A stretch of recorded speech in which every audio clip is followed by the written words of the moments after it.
আকাশবাণী কলকাতা। স্থানীয় সংবাদ পড়ছি শুভ্রা চক্রবর্তী। প্রথমে বিশেষ খবর।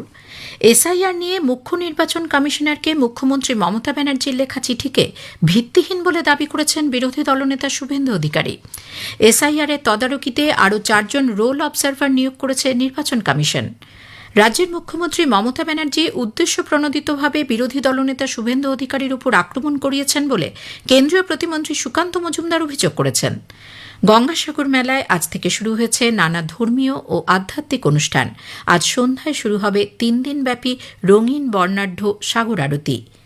বাতাসে জলীয় বাষ্প বেশি থাকায় দক্ষিণবঙ্গের উপকূলীয় জেলাগুলিতে সর্বনিম্ন তাপমাত্রা আজ কিছুটা বেড়েছে, তবে আগামীকাল থেকে তাপমাত্রা পারদ আবার নামবে বলে আবহাওয়া দপ্তর জানিয়েছে। বাংলা মেয়েদের অনূর্ধ্ব 15 একদিনের ক্রিকেটের কোয়ার্টার ফাইনালে পৌঁছেছে। আসছে বিস্তারিত খবরে। এসআইআর নিয়ে মুখ্য নির্বাচন কমিশনারকে লেখা মুখ্যমন্ত্রী মমতা ব্যানার্জির চিঠিকে ভিত্তিহীন বলে দাবি করেছেন বিরোধী দলনেতা শুভেন্দু অধিকারী।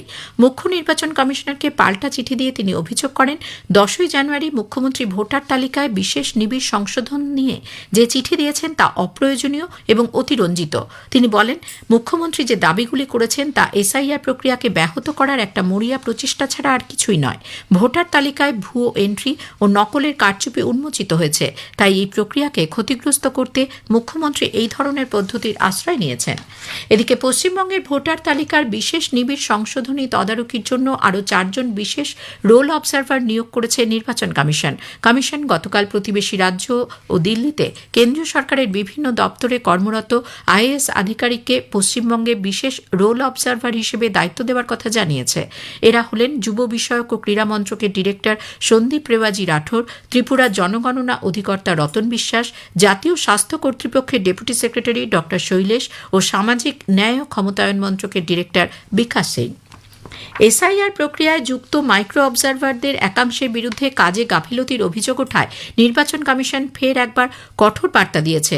রাজ্যের মুখ্য নির্বাচনী আধিকারিকের দপ্তরে জারি করা নির্দেশিকায় বলা হয়েছে, দায়িত্ব পালনে গাফিলতি কোনোভাবেই বরদাস্ত করা হবে না।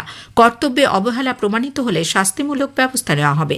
নির্বাচন কমিশনের নির্দেশ অনুযায়ী মাইক্রো অবজারভারদের মূল দায়িত্ব হল এনুমারেশন ফর্মে ডিজিটাইজড এন্ট্রি যাচাই, ভোটার তালিকার সঙ্গে জন্ম মৃত্যু নথির তুলনা, যাদের নোটিশ পাঠানো হয়েছে তাদের জমা দেওয়া নথি পরীক্ষা, দাবি দেওয়া ও আপত্তির ক্ষেত্রে দাখিল হওয়া কাগজপত্র খতিয়ে দেখা এবং শুনানির সময় ইলেক্টরদের সঙ্গে ইআরও বা এইআরওর যৌথ ছবি তুলে তা নির্দিষ্ট সময় আপলোড করা। কিন্তু নির্বাচন কমিশনের পক্ষ থেকে রাজ্যের বিভিন্ন শুনানি কেন্দ্র পরিদর্শনে গিয়ে দেখা গেছে, বহু জায়গায় মাইক্রো অবজারভাররা নির্ধারিত দায়িত্ব ঠিকভাবে পালন করছেন না। রাজ্যের মুখ্যমন্ত্রী মমতা ব্যানার্জি উদ্দেশ্যপ্রণোদিতভাবে বিরোধী দলনেতা শুভেন্দু অধিকারীর উপর আক্রমণ করিয়েছেন বলে কেন্দ্রীয় প্রতিমন্ত্রী সুকান্ত মজুমদার অভিযোগ করেছেন। বাগডোগরা বিমানবন্দরে আজ সাংবাদিকদের প্রশ্নের উত্তরে তিনি বলেন, মুখ্যমন্ত্রী ভোটের আগে এমন পরিস্থিতি তৈরি করতে চাইছেন যাতে কেন্দ্রীয় সরকার এক্ষেত্রে হস্তক্ষেপ করে। এরপর বিষয়টি নিয়ে ইস্যু তৈরি করে মুখ্যমন্ত্রী মানুষের সহানুভূতি আদায়ের চেষ্টা করবেন এবং ভোটের বৈতরণী পার হবেন। হামলাটা কেন হবে? কেউ গণতান্ত্রিকভাবে আন্দোলন করলে আন্দোলন করুক, কিন্তু একজন নেতা যাবে, নেতা আসবে, তার সামনে কি কালো পতাকা দেখাতে হবে, বাস নিয়ে গিয়ে তার গাড়িতে বাড়ি মারতে হবে? গণতান্ত্রিক আন্দোলনের মধ্যে পড়ে? পরিস্থিতি এরকম। মমতা বন্দ্যোপাধ্যায় ভয়ের পরিবেশ তৈরি করতে চাইছেন, কিন্তু বাংলার মানুষ ভয় পাবে না। বাংলার মানুষ মুখ্যমন্ত্রী মমতা বন্দ্যোপাধ্যায়কে ক্ষমতাচ্যুত করবে। অন্যদিকে তার কনভয়ে আক্রমণের প্রতিবাদে বিরোধী দলনেতা মঙ্গলবার চন্দ্রকোনা চলোর ডাক দিয়েছেন। ইতোমধ্যে এই ঘটনার প্রতিবাদে মেদিনীপুর সহ রাজ্যের বিভিন্ন প্রান্তে বিজেপি কর্মীরা বিক্ষোভ দেখিয়েছেন। এই ঘটনার প্রতিবাদে বিজেপি আজ দুপুরে যাদবপুর 8B বাস স্ট্যান্ড থেকে এক প্রতিবাদ মিছিলের ডাক দিয়েছে। বিরোধী দলনেতা শুভেন্দু অধিকারী এই মিছিলে উপস্থিত থাকার কথা। কেন্দ্রীয় স্বরাষ্ট্রমন্ত্রক বিরোধী দলনেতা শুভেন্দু অধিকারীর গাড়িতে আক্রমণের ঘটনায় রিপোর্ট চেয়েছে। অন্যদিকে গতকালের হামলার প্রতিবাদে পূর্ব বর্ধমানের ভাতারে বর্ধমান কাটুয়া ও বর্ধমান বাদশাহী রোড অবরোধ করে বিজেপি কর্মী সমর্থকরা। আগেই জানানো হয়েছে, পশ্চিম মেদিনীপুরের চন্দ্রকোনা রোড এলাকায় রাজ্যের বিরোধী দলনেতা শুভেন্দু অধিকারীর গাড়িতে হামলার অভিযোগ ওঠে। ঘটনার প্রতিবাদে এবং অভিযুক্তদের গ্রেপ্তারের দাবিতে তিনি গতকাল গড়বেতা থানা চন্দ্রকোনা বিট হাউস ফাঁড়িতে অবস্থান বিক্ষোভ শুরু করেন। রাত 11:30 পর্যন্ত চলে এই অবস্থান। পরে পুলিশ শুভেন্দুর অভিযোগের প্রেক্ষিতে এফআইআর গ্রহণ করে। বেআইনি কয়লা পাচার কাণ্ডের তদন্তে গত বৃহস্পতিবার কলকাতায় তল্লাশির সময় কি ঘটেছিল তা বিস্তারিত জানিয়ে কলকাতার এনফোর্সমেন্ট ডিরেক্টরেট দিল্লিতে সদর দপ্তরে রিপোর্ট জমা দিয়েছে। এই ঘটনায় প্রত্যক্ষদর্শী আধিকারিকদের বয়ান সহ কেন্দ্রীয় বাহিনী ও কলকাতা পুলিশের পাশাপাশি রাজ্য প্রশাসনের ভূমিকার কথা রিপোর্টে উল্লেখ করা হয়েছে বলে জানা গেছে। উল্লেখ্য, বেআইনি কয়লা পাচার মামলায় পশ্চিমবঙ্গ ও দিল্লির 10টি জায়গায় বৃহস্পতিবার ইডির তল্লাশি অভিযান চলে। এদিকে আইপ্যাকের কর্ণধারের বাড়িতে একজন রাজনৈতিক নেত্রী হিসেবে গিয়েছিলেন বলে মুখ্যমন্ত্রী যে দাবি করেছেন, বিজেপি তার সমালোচনা করেছে। দলের প্রাক্তন রাজ্য সভাপতি কেন্দ্রীয় মন্ত্রী সুকান্ত মজুমদার গতকাল সন্ধ্যায় সাংবাদিকদের প্রশ্নের উত্তরে বলেন, আইপ্যাকের কর্ণধার কোনো রাজনৈতিক দলের সদস্য নয়, তাই সেক্ষেত্রে মুখ্যমন্ত্রী রাজনৈতিক দলের নেত্রী হিসেবে কেন গিয়েছিলেন সে বিষয়ে প্রশ্ন তোলেন তিনি। স্থানীয় সংবাদ শুনছেন আকাশবাণী কলকাতা কেন্দ্র থেকে। শীতের প্রকোপ উপেক্ষা করে ভোর থেকে গঙ্গাসাগর মেলায় আজ শুরু হয়েছে নানা ধর্মীয় আধ্যাত্মিক অনুষ্ঠান। সাগরতট এলাকায় আয়োজিত সাগর প্রবচনে ধর্মীয় গুরুরা মানব জীবনে ধর্ম, নৈতিকতা ও সম্প্রীতির মূল বার্তা তুলে ধরেছেন। ভোরের কুয়াশা আর কনকনে ঠান্ডার মধ্যেও সেই প্রবচন শুনতে ভিড় জমাচ্ছেন অসংখ্য ভক্ত। কয়েকশো ভক্ত একসঙ্গে পুরো মেলা পরিক্রমা করছেন, যাদের মধ্যে বিদেশি ভক্তদের উপস্থিতিও নজর কাড়ছে। প্রতি বছরের মতো এবছরও মকর সংক্রান্তি উপলক্ষে গঙ্গাসাগর মেলায় ইস্কন গঙ্গাসাগর শাখার উদ্যোগে তীর্থযাত্রীদের জন্য বিশেষ প্রসাদ বিতরণ শিবিরের আয়োজন করা হয়েছে। গঙ্গাসাগর মেলার 5 নম্বর রাস্তায় হেলিপ্যাড ও K2 বাসস্ট্যান্ডে এই শিবির হয়েছে। এবছর প্রসাদ বিতরণ শিবির 21 বছরে পদার্পণ করল। আজ সকাল 6টায় হরিনাম সংকীর্তন প্রভাত ফেরির মাধ্যমে কর্মসূচির সূচনা হয়। গতকাল আনুষ্ঠানিকভাবে মেলার উদ্বোধনের মধ্য দিয়ে মকর সংক্রান্তির মাহেন্দ্রক্ষণের কাউন্টডাউন শুরু হয়ে গিয়েছে। তারই সঙ্গে প্রতিদিন বাড়ছে পুণ্যার্থীর ভিড়। আজ রবিবার হওয়ায় সারাদিন ধরে আরও বেশি সংখ্যক পুণ্যার্থীর আগমন ঘটবে বলে আশাবাদী জেলা প্রশাসন। পুণ্যার্থীদের নিরাপত্তা ও সুষ্ঠু ব্যবস্থাপনার জন্য আঁটোসাঁটো নিরাপত্তা বলয়ে মুড়ে ফেলা হয়েছে গোটা সাগর মেলা এলাকা। আজ সন্ধ্যায় শুরু হবে রঙিন বর্ণাঢ্য সাগর আরতি, যা 3 দিন ধরে চলবে। সব মিলিয়ে পুণ্যভূমি গঙ্গাসাগর এখন মানুষের মিলন ও বিশ্বাসের এক মহান তীর্থক্ষেত্রে পরিণত হয়েছে। রাজ্যে শীতের আমেজ থাকলেও বাতাসে জলীয় বাষ্প বেশি থাকার কারণে দক্ষিণবঙ্গের উপকূলীয় জেলাগুলিতে আজ সর্বনিম্ন তাপমাত্রা গত কয়েকদিনের থেকে কিছুটা বেড়েছে। কলকাতায় আজ সর্বনিম্ন তাপমাত্রা রেকর্ড করা হয় 15 ডিগ্রি সেলসিয়াস, স্বাভাবিকের থেকে 1.2 ডিগ্রি বেশি।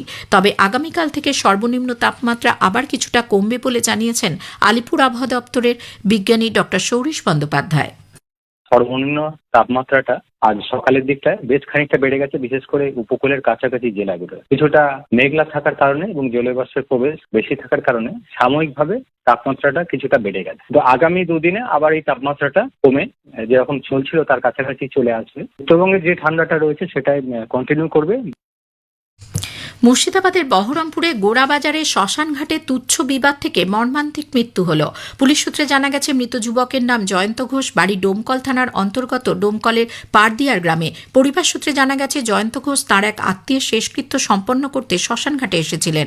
সে সময় শ্মশানঘাটে উপস্থিত অন্য এক মৃতদেহের পরিবারের লোকজনের সঙ্গে একটি বিষয় নিয়ে বচসা শুরু হয়। এরপরই তা বিবাদের রূপ নেয়। অভিযোগ, বিবাদের মধ্যেই অপরপক্ষের এক ব্যক্তি আচমকা বাঁশ দিয়ে জয়ন্ত ঘোষের মাথায় আঘাত করে। গুরুতর আহত অবস্থায় তাকে দ্রুত মুর্শিদাবাদ মেডিকেল কলেজ ও হাসপাতালে নিয়ে যাওয়া হলে চিকিৎসকরা মৃত ঘোষণা করেন। খবর পেয়ে ঘটনাস্থলে পৌঁছয় বহরমপুর থানার পুলিশ। মৃতদেহটি ময়নাতদন্তের জন্য পাঠানো হয়েছে। ঘটনার তদন্ত শুরু হয়েছে। দক্ষিণ দিনাজপুর জেলার চকভিগু এলাকায় এক বিরল বন্যপ্রাণী ভাম বেড়াল ঢুকে পড়ায় আতঙ্ক ছড়িয়েছে। 13 নম্বর ওয়ার্ডের এক বাসিন্দা শুক্রবার সন্ধ্যায় প্রথমে প্রাণীটিকে শেয়াল ভেবে উদ্ধার করেন। বন দপ্তর সূত্রে জানা গেছে, তীব্র ঠান্ডার কারণে জড়সড় হয়ে পড়েছিল বন্যপ্রাণীটি। খবর পেয়ে বন দপ্তর এবং উদ্ধারকারী সংস্থার সদস্যরা দ্রুত ঘটনাস্থলে পৌঁছে ভাম বেড়ালটিকে উদ্ধার করে বালুরঘাট বন দপ্তরে নিয়ে যান।